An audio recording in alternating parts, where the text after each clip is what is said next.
Moral evil is easier from a theological perspective to explain, in the sense that, unlike natural evils, moral evil actually is always the consequence of human freedom, and therefore is not a natural feature of reality. Why would God allow human beings to do that to each other if in fact God is all-knowing and all-powerful and all-loving, all-good? Well, it actually comes back to God's love. If God seeks a relationship with us, God seeks to experience our love. God desires our love. Atheism, instead of liberating the human will, it's actually the death of free will. It's the death of free will. Why?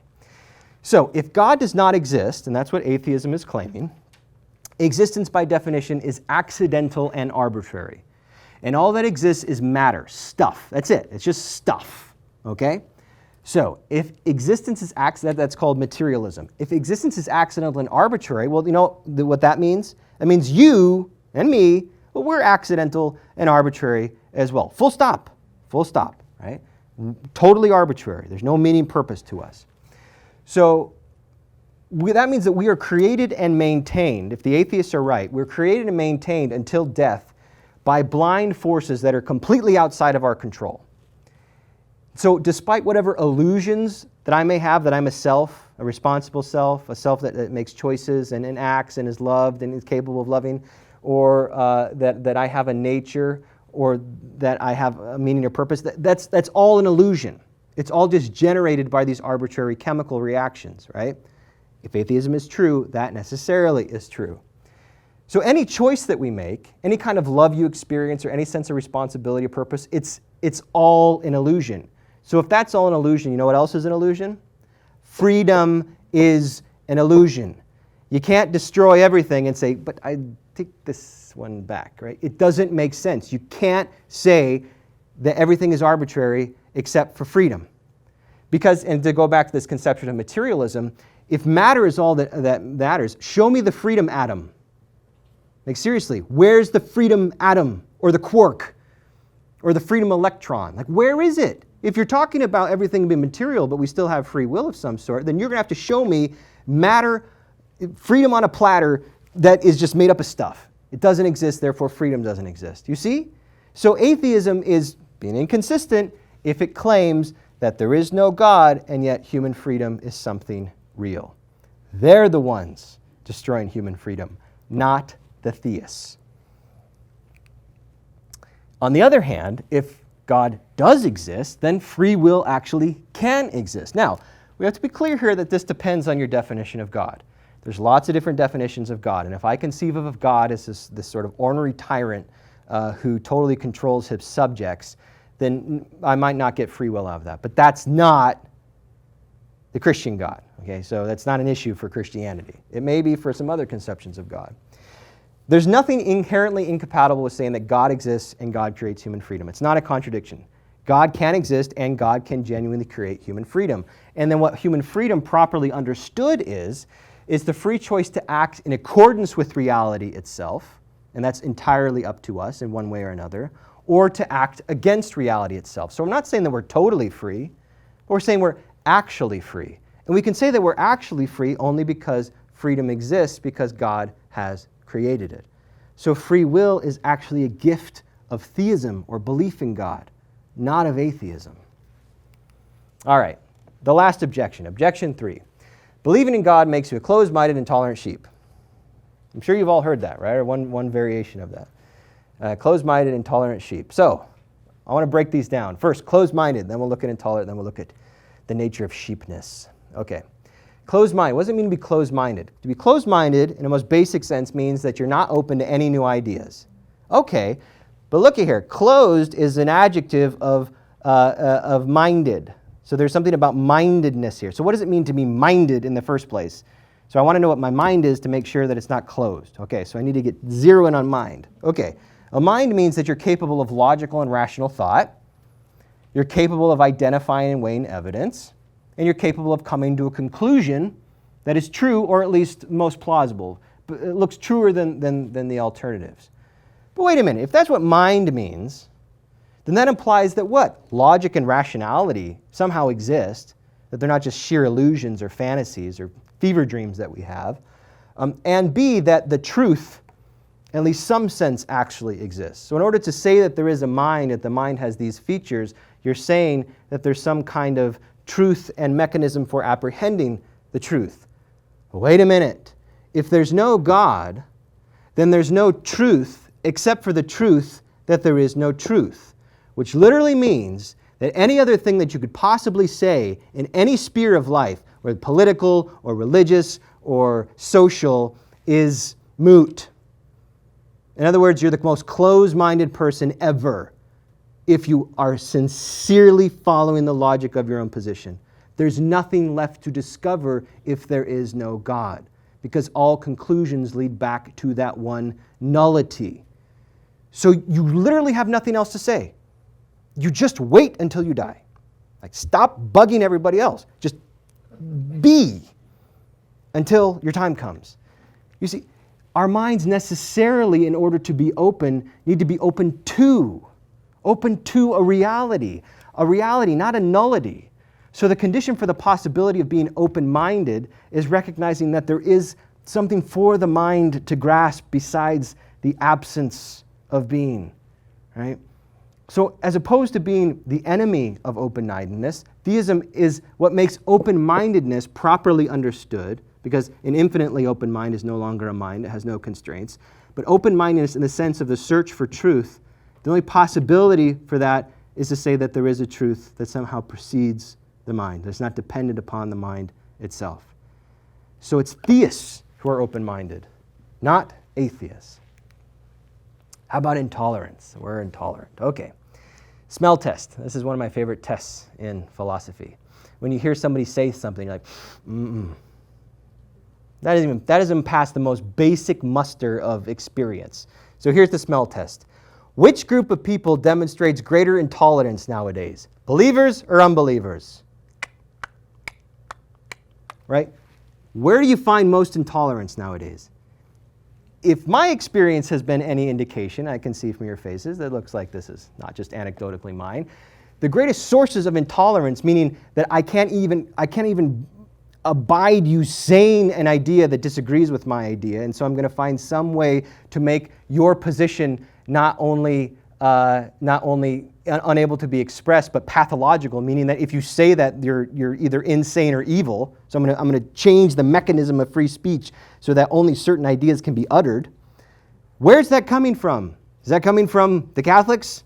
Is it coming from the Christians? No, it's not. It's not. All right. So smell test wise, this isn't a problem. So it's a red herring in that sense. But red herring or no red herring, let's dig down into the actual substance of the charge. So what would intolerance mean? It would mean not permitting, usually through coercion, the expression of ideas that you disagree with. But you see, there's nothing inherent in believing in God that makes you intolerant. All you're saying is that you believe in God. You're making a truth claim, and you're defending it with evidence and with explanations and with reasons and with counter-arguments. Well, you know who else makes truth claims? Are atheists, and presumably they are defending their arguments, presumably with evidence and with counter-arguments and so forth. So you have two groups here, both making truth claims, both believing they're right, but only one of them gets targeted as intolerant, right? So it's just, again, it just doesn't follow. It's a political mechanism designed to make people shut up. It's not actually a serious philosophical critique, right? So again, just because you believe in God does not necessarily mean that you cannot abide the existence of other kinds of arguments. And at the heart of this, we have to remember, and this is specifically thinking about the Christian God, right? Because again, you can cook up some pretty twisted ideas of God and prove the atheist point pretty quickly. So we have to be speaking about the right kind of God. We have to be speaking about the God as we understand it through reason and through Scripture. So that kind of God, the belief in that God is a free act. It's a purely free act. It literally cannot be coerced, meaning you cannot make somebody trust in God. You cannot make somebody confess that Jesus, maybe with their lips out of fear, but actually surrender their heart to the Lord. No one can force that. So even in the very core of it, if you're claiming that Christians are being intolerant, and if they in fact are being intolerant by somehow seeking to coerce people into believing, they're doing so not as Christians. Right? They've surrendered their Christianity in the very act of seeking to force people to convert. It doesn't make sense either logically or scripturally. So properly understood, we only conceive of God in such a way where the assent to God is 100% free. And so insofar as we're talking about that God, intolerance understood as coercion does not have a place. Finally, sheepishness. Sheepishness. Okay. As with the other charges, this is a non sequitur, meaning it doesn't follow. It's not even clear why it's there. It's just an insult that makes you with whose goal is to try and make you feel stupid. There's nothing inherent in the belief of God that entails sheepishness or requires sheepishness. So what does it mean to be sheepish? I think it's fair to say it means to follow authority blindly without asking any questions. Now, although some conceptions of God may demand blind obedience, God construed some ways, the Catholic conception of God never, ever, ever, ever, ever has demanded that kind of approach. Remember, this is a cosmic love story from beginning to end. And love is predicated on freedom. And so to follow God, to love God with all your soul and your heart and your mind is to search God out, to ask the questions, to find the answers, and to go deeper and deeper and deeper. So again, God construed in the right way, the way that we can construe God as Catholics, has nothing to do with blind following of authority. And I see this get caught up all the time, especially in cultural dynamics and church dynamics as it plays out in different communities, including in Southern California, where people will conflate the obedience that we have to God to the obedience that we have to some particular person who's claiming to have authority over us. And the reality is that only true authority is attached to God. And insofar as somebody is saying something that somehow goes against that which we know to be true as revealed and or present to us in natural law and reason, that person has zero authority. And so we don't owe them obedience. So sheepishness can be a problem. I'm not saying it's not a problem. I'm saying it's not an inherent problem. It's not necessary. It's something we actually have to be wary of and kick out any time that we find it. So just the charge of sheepishness of self against a believer is not necessary. So here I want to quote the Catechism. We're drawing to a close here. Catechism, great book. It's a great page turner. If you ever want to know, I won't tell you how it ends. If you ever want to know what the church teaches, it's thick. You could always go to the Catechism. And don't tell anybody I said this. I hope no one's filming this. But if you hear somebody saying something to you as a representative of the church that doesn't sound right, then go to the Catechism and you can see what the church, through its traditions, has not only just arbitrarily chosen to be true, but has argued that this is the best way to understand this. And let's hold each other to account, right? So that was a brief plug for the Catechism. I don't get any royalties from their sales. So this is the Catechism. Revelation, adapted to the intelligence of all, shows that the assent of faith is by no means a blind impulse of the mind. So it's in the Catechism. Assenting to God has nothing to do with blindness. So in conclusion, the existence of evil does not disprove the existence of God. You could actually argue the opposite. Belief in God does not imply the rejection of free will. You could argue the opposite. And belief in God does not entail being closed-minded, intolerant, or sheepish. And again, you could argue the opposite. Now, as the last point, to sort of try and draw this all together, these are all defensive arguments. I was in a defensive posture, feeling a bit aggressive, but basically, holding back, saying, I'm getting barraged with all of these things, and here's my response to them. That's fine. We're in a defensive age right now, and I don't mean that in a negative sense. There's the church is under attack from within itself and from many different quarters. So there's nothing wrong with defending your arguments, but we always have to remember that defense always has to be ultimately in the service of offense. In other words, that every time we're offering an explanation, on the flip side of the explanation, we should always be making the proclamation, because ultimately what it is to spread the gospel is not from a defensive stance, but from a stance of boldness and confidence and ultimately love. And so while apologetics has its necessary place at the heart of the faith, It's only insofar it's the armor, as it will, that helps bring us out into the world to spread the good news and to continue doing so, even when we feel like the whole world is against us. So, to be continued, and thanks again for being with me tonight. God bless you all.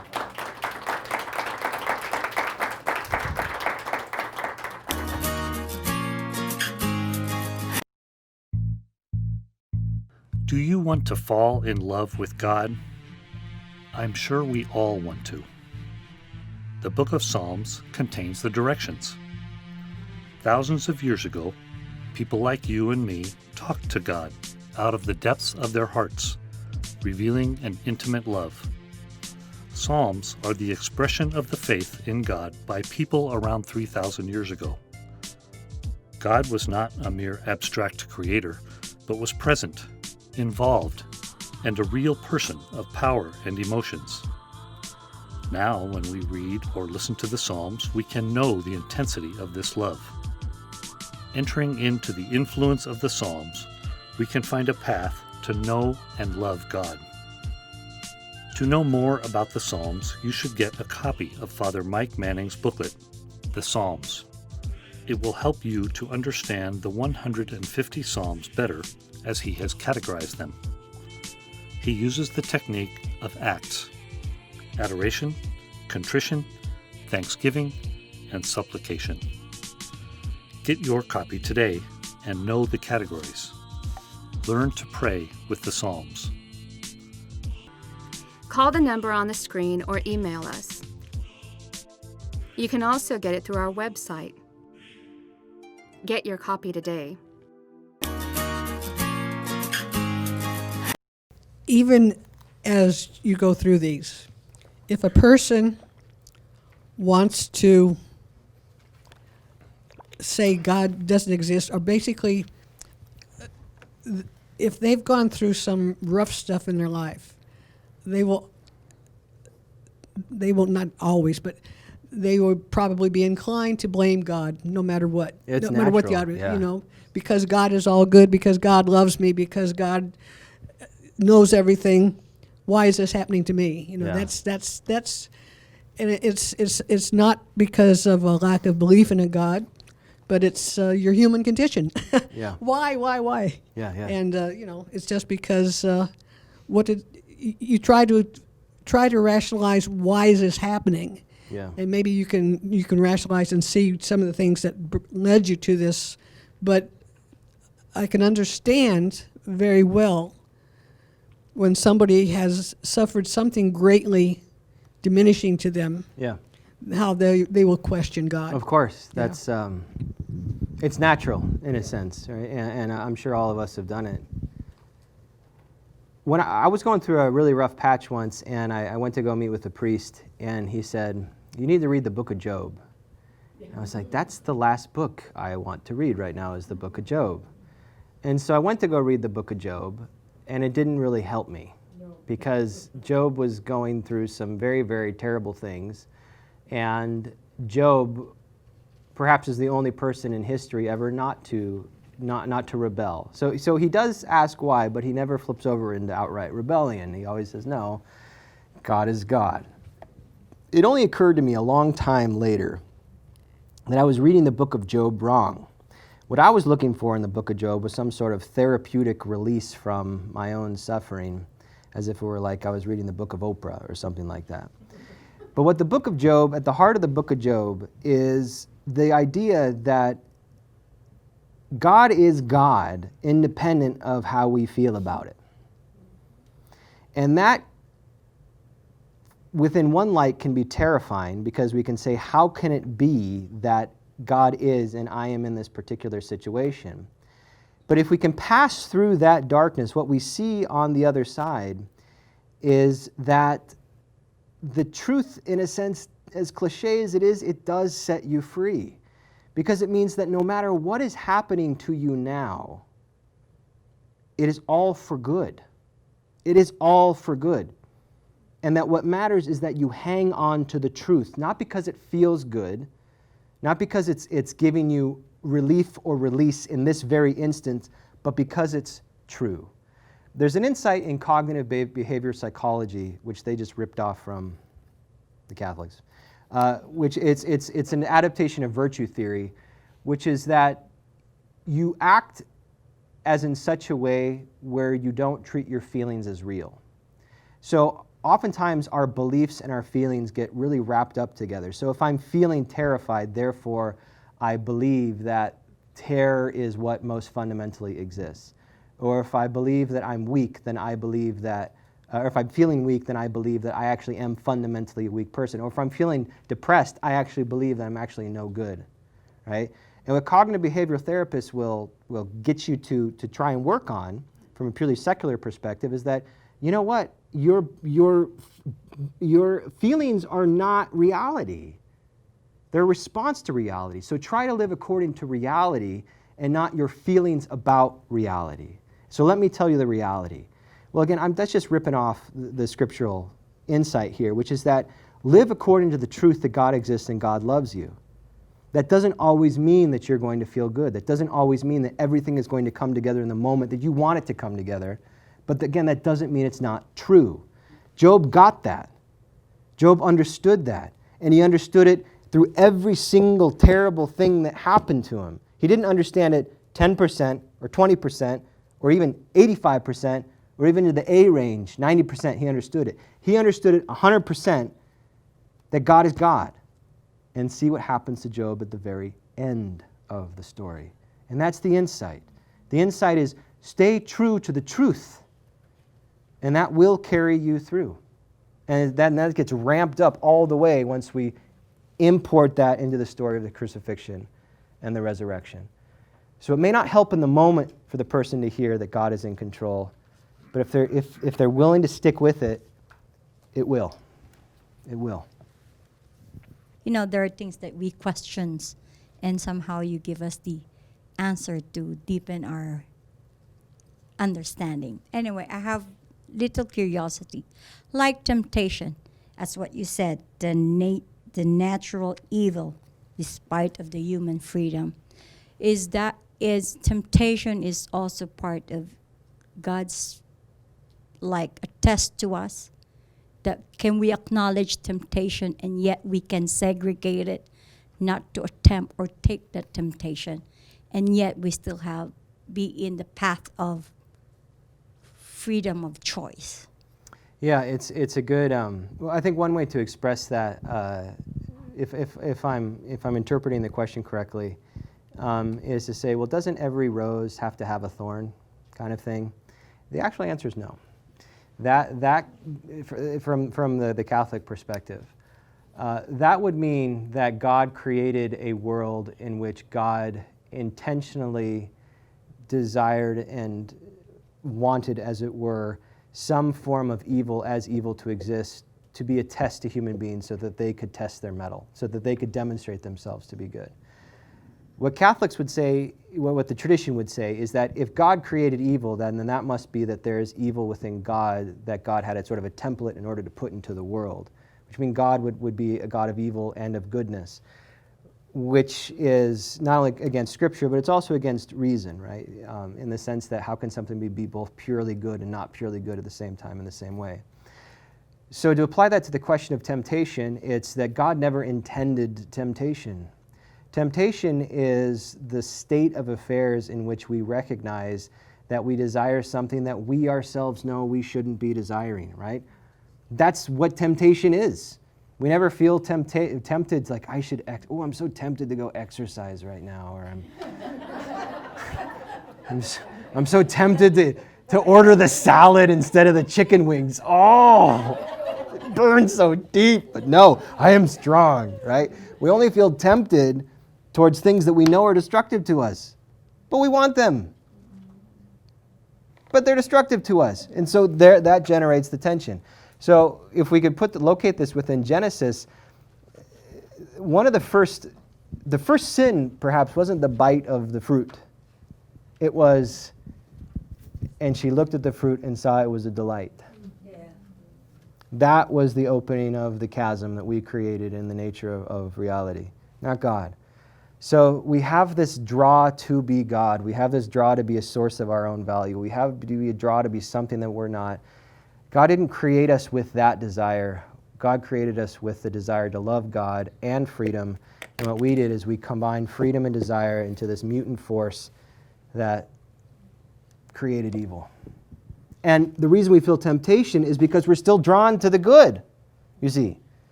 There's like a magnet, it's pulling us, and we're desperately reaching for our own destruction. So we only experience temptation, as it were, because there's a part of us that still knows to stay away from that which is destructive. But it's always the boring angel, right? It's the downer.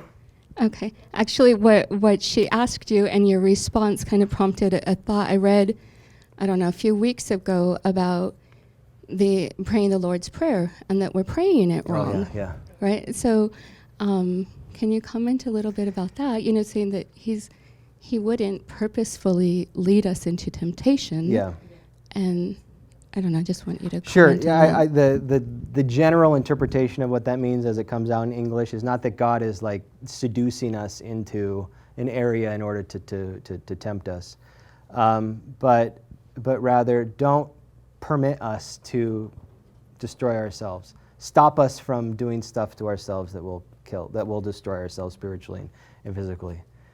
So it's more of in the sense of don't let your permissive will let me destroy myself. Actively help me. Actively give me your grace not to go down the path of temptation. But the way it comes out in English is a bit confusing. But no, God's not directly leading us into temptation.